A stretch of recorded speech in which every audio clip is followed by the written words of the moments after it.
Assalamu alaikum wa rahmatullahi wa barakatuh. This is Muhammad Abdurrahim Muhammad Shihab.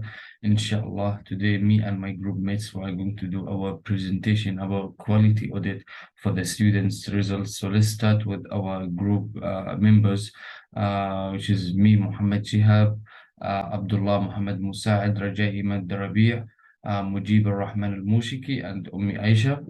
So let's move to our introduction.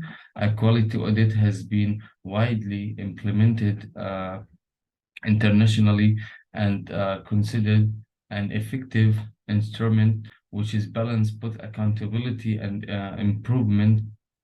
A quality audit use a self-evaluative methodology which is promote institutional capacity for self-regulation, hence enabling HEIS to develop their internal quality assurance structure, and process flexibility and adaptability are two prominent features of this method, which is enable its use and diverse institutional settings and contexts. Assalamu alaikum warahmatullah. My name is Abdullah, and I'll talk about the purpose and objective of a quality audit for student results. A quality audit for student results is a process used to evaluate the effectiveness and efficiency of an educational institution's assessments and evaluation systems. The purpose of this audit is to ensure that the results being produced are accurate, readable, and fair, and that they are being used to improve student learning and achievement. A quality audit for student results. A quality audit for student results is not a one-time event, but rather an ongoing process that should be conducted regularly. The audit process typically includes a review of policies and procedures related to assessment and evaluation. Based on the findings of the audit team will provide recommendations for improving the institution's systems. A quality audit for student results is not only about identifying problems, but also about recognizing strengths and successes by conducting a regular audit. And institutions can ensure that their assessment and evaluation systems are providing accurate and reliable results.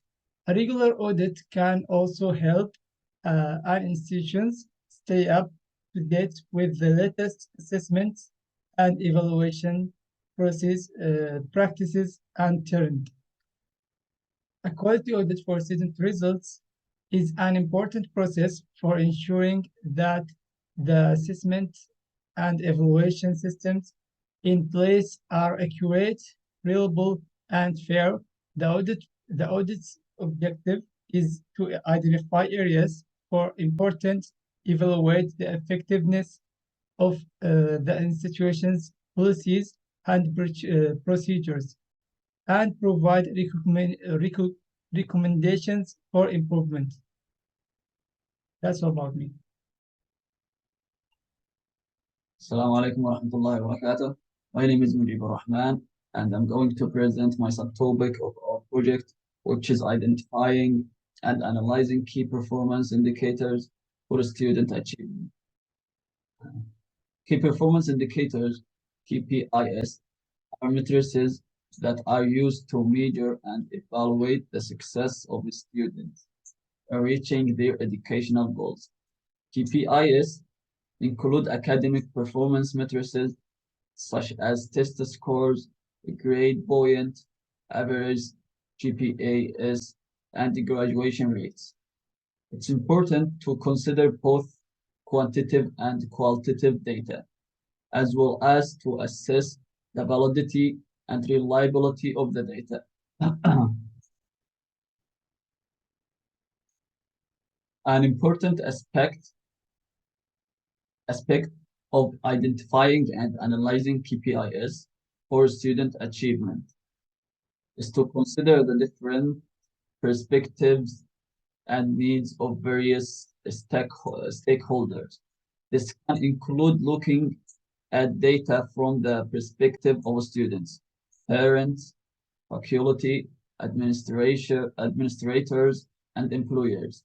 For example, students may be most interested in matrices such as graduation rates and job placement rates, while parents may be concerned with academic performance matrices like test scores and GPAs.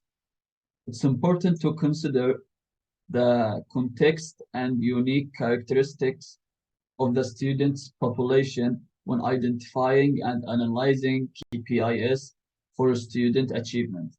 This can include looking at data for different subgroups, such as those from underrepresented groups or those from low-income families.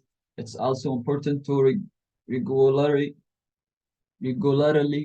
monitor progress, evaluate the effectiveness of interventions, and make adjustments as necessary. Identifying and analyzing KPIs for student achievement is a critical step in the progress of evaluating and improving student outcomes. It requires a thorough understanding of the goals and priorities of the institution, the unique characteristic of the student population, and the different perspectives of stakeholders. Different types of institutions such as public and private universities, community college, and vocational schools may require different KPIs.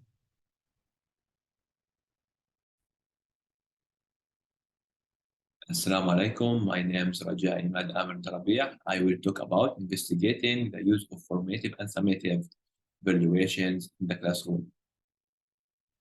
Formative evaluation is used to give feedback to students and lecturers on what has been taught and what needs to be improved during the learning process. Formative assessments, which are intended to track students' development, are frequently informal.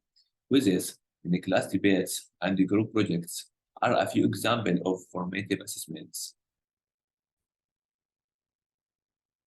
Promoting high performance, raising levels of student achievement. Promoting high performance and raising levels of student achievement can be achieved through a variety of strategies and approaches. Some key strategies that have been shown to be effective include setting high expectations.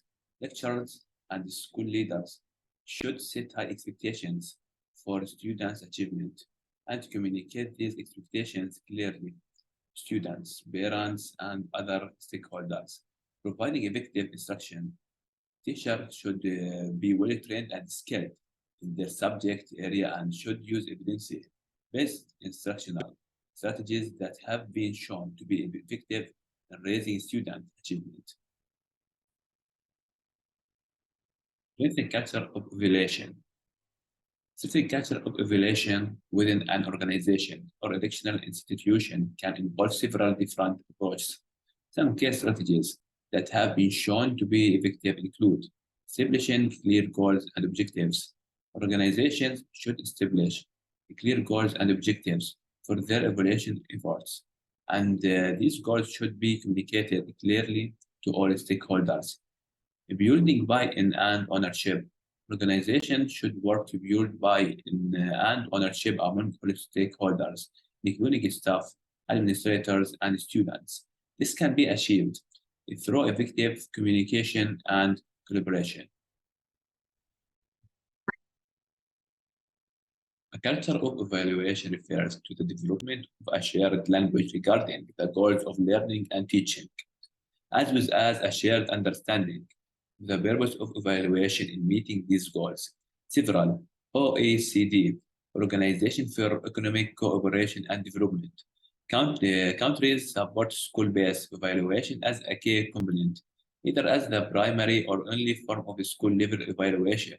or as a complement to external testing, inspection, and programmer evaluation. All education stakeholders are thus focused on developing strategies for universities' improvement.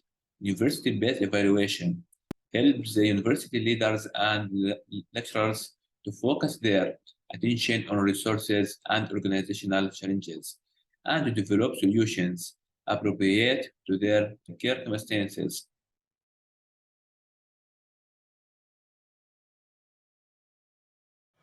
On to the next slides. Now we are studying on the research and study on system marking. There are three criteria that when we go further. The first one we have the grading system method, second one we have the GPA calculation, and the last one we have the marking assessment and final examinations.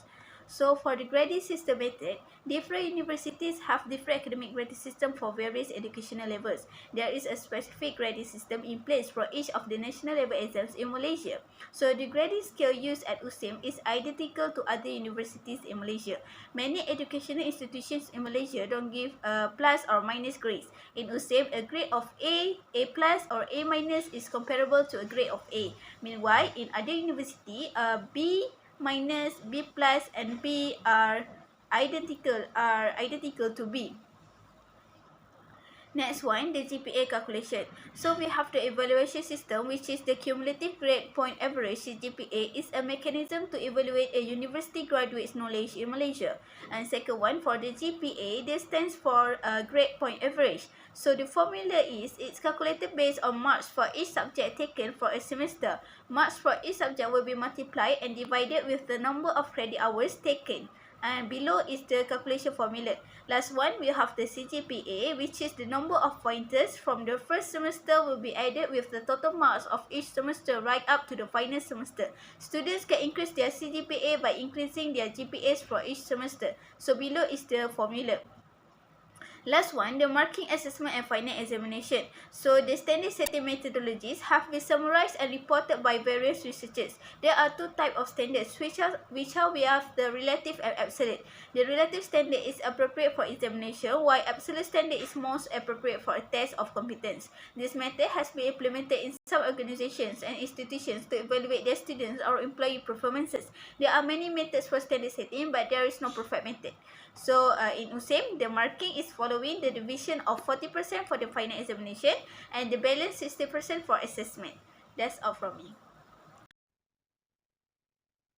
So in conclusion, the credibility of audit as an effective process is dependent upon several factors, one of which is the audit activities, and auditors are made accountable to the institutional quality assurance system, or in some cases, the senior management group. For this case study, it can deduce that it would be a gross error to construe that the implementation of a quality system in academic institution is significant to the overall enhancement of this institution of higher education. Thank you so much.